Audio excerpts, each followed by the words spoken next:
Halo, kita jumpa lagi di channel ini. Kali ini ada berita yang sangat menggemparkan. Tidak ada yang menyangka bahwa circle dari Pak Jokowi atau Termol, para pendukung Pak Jokowi ini membongkar kebohongan Andi Azwan. Bahkan pengacara Pak Jokowi pun ikut membongkar kebohongan Andi Azwan. Karena pertanyaan saya satu, ijazah asli ada di mana? Di Polda Metro Jaya. Dan tidak pernah ditunjukkan. Anda juga belum pernah melihat ijazah asli Pak Jokowi, Kata kan? siapa? Saya mau tanya. Anda lihatnya di mana? Kata siapa saya mau tanya? Saya justru tanya. Kata siapa saya mau tanya? Saya justru tanya. Kan belum pernah ada scan-nya ijazahnya Pak Jokowi itu? Belum pernah.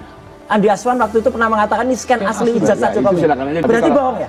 Scan belum pernah ada scan-nya. Bukan scan ya? Bukan scan. Jadi kalau orang mengatakan itu scan, salah ya? Tidak hanya itu saja, bertubi-tubi kebohongan Andi Azwan ini dibongkar oleh tim Pak Jokowi sendiri. Ini jasa asli Pak Jokowi. Dari Pak Jokowi ya? Scan. Oh, luar biasa. Nanti ada ijazah. Dan Anda klaim ini asli. Asli. Di salah satu diskusi di stasiun televisi yang ditonton jutaan masyarakat, Andi Azwan mengatakan bahwa ijazah yang ditampilkan adalah scan asli ijazah Pak Jokowi. Akan tetapi, lagi-lagi dipatahkan oleh circle-nya sendiri. Kenapa yang dianalisis bukan punyanya Bang Andi Azwan? Kan katanya asli. Kenapa yang dari Dian Sandi? Asli. Ini serius ini? Saya nggak tahu. Enggak, bukan gini. Kenapa dia mengatakan itu asli? Kenapa gini? Dan tak hanya itu, Farhad Abbas pun ikut angkat bicara tentang kebohongan-kebohongan yang dilakukan oleh Andi Azwan. Sedangkan Farhad Abbas ini adalah satu tim yang ikut mendukung Pak Jokowi. Nah, kalau udah berita gosip gini, Andi Azwan atau siapapun nggak usah dimasukin. Ngapain? Ngapain diklarifikasi, nggak penting. Karena pertanyaan saya satu, ijazah asli ada di mana? Di Polda Metro Jaya. Dan tidak pernah ditunjukkan. Anda juga belum pernah melihat ijazah asli Pak Jokowi, Kata kan? siapa? Saya mau tanya. Anda lihatnya di mana? Kata siapa saya mau tanya? Saya justru tanya. Kata siapa saya mau tanya? Saya justru tanya. Dia bohong. Ojo tukang ngapusi. Becek ketite olo ketoro. Ini jasa asli Pak Asli Jokowi. dari Pak Jokowi ya? Scan. Oh, luar biasa. Nanti ada ijazah. Dan Anda klaim ini asli. Asli. Dan sangat menariknya di sini, beginilah bantahan dari pengacara Jokowi bahwa Andi Azwan tidak memiliki scan ijazah asli Jokowi. Kalau saya nggak salah dengar, bisa diulang. Scan belum pernah ada scan-nya ijazahnya Pak Jokowi itu? Belum pernah. Terus apa? Andi Azwan waktu itu pernah mengatakan ini scan asli ijazah Itu Jokowi. silakan aja didiskusikan ya. Tapi Berarti kalau bohong ya? Scan belum pernah ada scan-nya. scan-nya. Oke, Ada kalau yang belum pernah ada scan-nya dari Pak yang di pengacaranya Dian Jokowi. Sandi itu Jelas adalah foto. Iya, Saya objektif aja ya. Iya, Yang Dian Sandi itu foto, makanya miring. Bukan scan ya? Bukan scan. Jadi kalau orang mengatakan itu scan, salah ya? Polemik pemalsuan salinan scan ijazah yang dilaporkan ke Polda Metro Jaya. Tanggapan seperti apa? Saya penasaran juga pemalsuan scan ijazah. Gimana pemalsuan scan ijazah? Ijazah itu asli atau palsu? Ya kan? Masa scan itu dikatakan pemalsuan gitu loh. Dan lucu juga, ya menurut saya. Bukan hanya itu saja, disinilah jatuhnya harga diri seorang Andi Azwan setelah menerima chat WhatsApp dari telepon atau nomor telepon yang tidak dikenal mengenai tentang RJ Dr. Tifa. Ternyata nomor telepon tersebut bukan miliknya Dr. Tifa dan ini hal yang sangat memalukan. Beginilah klarifikasi Andi Azwan setelah menanggung rasa malu yang sangat luar biasa. Karena ternyata Dr. Tifa tidak pernah meminta restoratif justice, apalagi menghubungi Andi Azwan. Tidak ada dalam sejarah saya yang meminta dia untuk ikut RJ. Tidak ada untuk itu. Kemudian, saya itu yang saya jelaskan juga di dalam monolog saya yang kemarin itu yang cukup viral itu, ya, saya memang menerima sebuah WA atas nama Dr. Tifa itu, dan saya klarifikasi dengan Al-Katiri apakah benar, ya, ini saya akan berikan pada teman-teman, ya. Nah, ini teman-teman semua bisa lihat Dr. Tifa ini mengirimkan yang namanya ucapan Idul Fitri, ya. Kemudian dia sebut, saya jawab mohon maaf lahir batin, ya. Kemudian juga saya tanya, ini Dr. Tifa? Iya bang. Oke, ya. Jangan dipublikasi bang. Saya ingin sekali bantu fasilitas saya berkunjung ke kediaman Pak Jokowi, Bang Andi, dalam rangka silaturahmi Idul Fitri. Saya nggak mau jawab, apakah kita bisa bertemu dulu? Nah, karena begini, Bagaimana dia bisa mendapatkan nomor saya sedang saya tidak berinteraksi kecuali dalam debat. Di istirahat pun saya tidak berinteraksi dengan mereka teroris ini. Ya. Jadi di sini apa kita bisa bertemu dulu? Nah, saya katakan itu. Boleh, Bang. Nah ya, saya dengan Al-Katiri. Nah, oke, ditentukan saja tempatnya oleh Ibu. Saya komunikasikan sama PH saya dulu. Nanti tak info. Besok pagi sekitar jam 10 bisa Bang di Tebet Cafe Coffee Time. Saya berdua dengan Pak Al-Katiri. Nah, setelah saya menerima ini, saya kontak dengan Al-Katiri karena pernah saya di TV One itu satu frame dengan Al-Katiri, ya. Nah, di situ kita tuker nomor telepon. Nah, saya kontak ke Al-Katiri. Nah, dengan Al-Katiri ini saya tanyakan. Nah, ini saya screenshot, ya, saya kirim ke Al-Katiri, ya. Diam. Ya, Sip. Shut up. Ya. you shut up. Saya mau saya katakan You shut up tuh. Oke, gantian. Ini kesempatan saya untuk bicara. Apa? Ngomong apa? Kesempatan saya untuk bicara. Anda tidak sopan. Yang aku kan, Yang bilang ilmu hanya boleh disampaikan kepada orang yang punya memiliki ilmu dan punya sertifikasi ya. ilmu. Nah, saya mau tekankan karena berkali-kali Andi Aswanin melakukan yang disebut sebagai ad hominem serangan kepada saya ya. Serangan bagaimana? Saya nggak ada serangan, saya menjelaskan. Dia mengatakan Tidak ada serangan loh. Saya diam dulu bisa nggak? Diam dulu bisa nggak? Saya juga bisa. Diam. Ya, Anda nggak Diam dulu. menuduh untuk saya menyerang. Berikan kesempatan Saya tidak kepada menyerang siapa untuk itu. bicara? Dr. Tifa, tunggu sebentar. Jadi diam ya. Masa diam? Jadi diam. Oke. Tapi jangan bergerak. Diam. Ya. Sip. Shut up. Ya.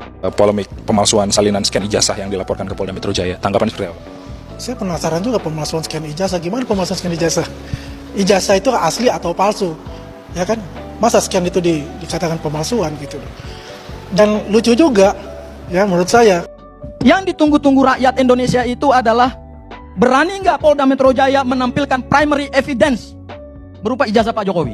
Itu yang tidak pernah dilakukan. Nah, pertanyaan saya satu, ijazah asli ada di mana? Di Polda Metro Jaya. Dan tidak pernah ditunjukkan. Anda juga belum pernah melihat ijazah asli Pak Jokowi, Kata kan? siapa? Saya mau tanya. Anda lihatnya di mana? Kata siapa saya mau tanya? Saya justru tanya. Kata siapa saya mau tanya? Saya justru tanya. Dia bohong. Ojo tukang ngapusi. Becek ke titik olo ketoro. Ini ijazah asli Pak Asli Jokowi. dari Pak Jokowi ya. Scan. Oh, luar biasa. Nanti ada ijazah. Dan Anda klaim ini asli. Asli. Asli. Kenapa yang dianalisis bukan punyanya Bang Andi Azwan? Kan katanya asli. Iya, Kenapa yang dari Dian katanya Sandi? asli? Ini serius ini? Saya nggak tahu. Enggak, bukan gini. Kenapa dia mengatakan itu asli? Kenapa gini? Begitulah cuplikan-cuplikan video yang tadi sudah kita simak bersama tentang Andi Aswan. Beberapa video sudah menunjukkan bahwa Andi Aswan ternyata dikuliti oleh temannya sendiri atau circle Pak Jokowi sendiri, dari pengacaranya, dan ada juga dari ahli digital yang selalu dikedepankan atau selalu ditonjolkan, yaitu Joshua Sinambela. Di sela-sela perdebatan di sebuah stasiun televisi, Andi Aswan mengatakan bahwa Andi Aswan mempunyai scan ijazah asli Pak Jokowi. Akan tetapi dibantah langsung oleh Joshua Sinambela dan dibantah juga oleh pengacara Pak Jokowi sendiri. Padahal Andi Aswan sudah ngotot sekali bahwa ijazah yang selama ini ditampilkan di stasiun televisi tersebut adalah scan ijazah asli dari Pak Jokowi, akan tetapi dibongkar oleh beberapa kawan-kawannya. Termasuk Roy Suryo sendiri juga membongkar bahwa ijazah tersebut bukan asli ijazah scan dari Jokowi sendiri, melainkan hasil editing, scan editing yang dilakukan oleh Joshua Sinambela. Nah, dari situlah terbongkarnya kebohongan-kebohongan Andi Aswan. Bahkan saat ini beredar beberapa video bahwa Andi Aswan telah berbohong dan dibongkarlah kebohongan-kebohongan Andi Aswan. Tentunya tidak lain tidak bukan, ini mengenai tentang isu dugaan ijazah Pak Jokowi yang diduga palsu. Sebenarnya permasalahan ini kenapa menjadi lambat seperti ini? Bahkan tidak ada ujung pangkalnya, seperti bola api yang panas digiring ke sana kemari. Banyak sekali pemain-pemain di ijazah palsu ini. di kasus ijazah palsu ini banyak sekali momen-momen yang dimanfaatkan oleh beberapa pihak, salah satunya tentunya dari pengacara-pengacara Pak Jokowi, pendukung-pendukung Pak Jokowi, itu pun ikut menikmati hal ini, bahkan ikut bersukaria untuk meneruskan atau melanjutkan kasus ini. Tentunya ini juga memanfaatkan mereka, namanya mereka juga ikut populer juga karena ada berita atau ada sebuah skenario ijazah ini. Lalu siapa yang membuat skenario ijazah ini? Apakah memang benar-benar orang-orang yang mempermasalahkan atau mempertanyakan tentang dugaan ijazah palsu ini sebenarnya mereka memiliki bukti yang sah atau bukti yang valid bahwa ijazah Pak Jokowi ini palsu, atau memang isu ini sengaja dibikin? Karena beredar luas saat ini bahwa isu ijazah ini sebenarnya ada dalangnya, bahkan ada yang mendanai dugaannya seperti itu.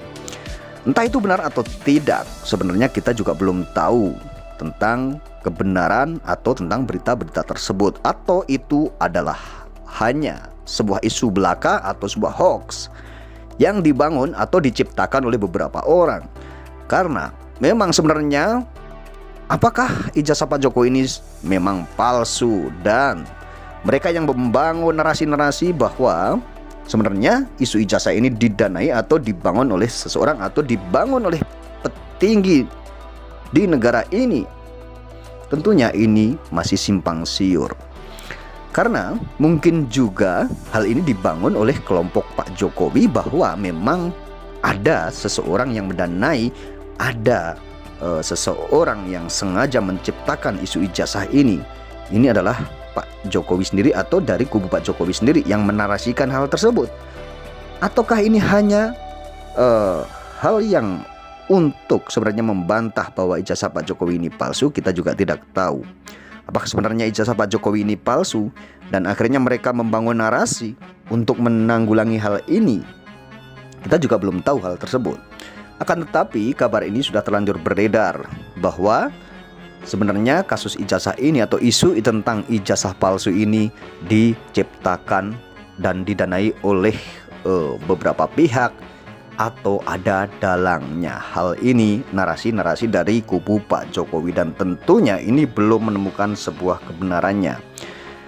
Sebenarnya isu ijazah yang terus menggelinding seperti ini sebenarnya banyak sekali pemainnya dari kubu Pak Jokowi sendiri atau dari kubu Roy Suryo juga. Itu sangat banyak sekali pemain-pemainnya karena ini adalah hal yang sangat menguntungkan bagi mereka tentunya. Walaupun sebenarnya seperti Roy Suryo dan kawan-kawan yang sudah ditetapkan sebagai tersangka, merekalah yang harus nanti menanggung jawab atau bertanggung jawab tentang hal ini. Karena mereka yang menuduh, akan tapi yang menikmati beberapa pihak yang mendukung. Secara tidak langsung kita juga tidak tahu sebenarnya apakah Roy Suryo dan kawan-kawan ini adalah sebuah alat yang sebenarnya saat ini memang mereka tidak menyadari mereka akan terjerumus dengan hal ini. Karena isu ijazah ini sebenarnya isu yang sangat receh sekali, isu yang sangat remeh sekali ya. Karena sebenarnya tinggal tunjukkan ijazah saja selesai kan. Tapi kenapa isu ini hingga sejauh ini bahkan isu ini tidak ada berhenti-berhentinya? Seperti yang kita tahu bahwa isu ijazah ini bahkan semakin dinikmati oleh beberapa pihak. Masyarakat pun ikut menikmati isu ini.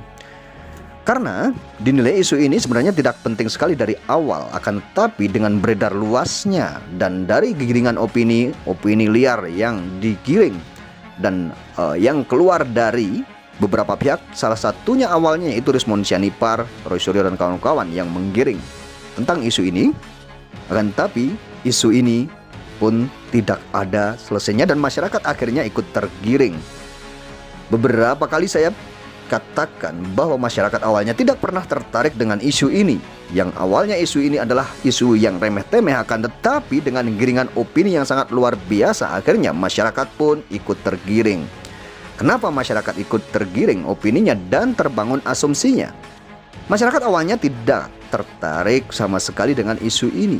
Akan tetapi masyarakat setelah tergiring opininya yang tadinya tidak pernah percaya bahwa ijazah Pak Jokowi ini palsu dan meyakini bahwa tidak mungkin seorang presiden yang memimpin 2 periode ijazahnya palsu, akhirnya tergiring opininya yang dibangun oleh kawan-kawan. Tentunya seperti Roy Suryo dan kawan-kawan yang membangun dan menggiring opini masyarakat, dan akhirnya masyarakat yang tidak akan pernah awalnya percaya bahwa ijazah Pak Jokowi palsu, akhirnya tergiring opininya dan terbangunlah asumsinya dan meyakini bahwa ijazah Pak Jokowi itu palsu. Lalu siapa yang akan bertanggung jawab dengan hal ini sedangkan respons Yandi Parek ini sudah out?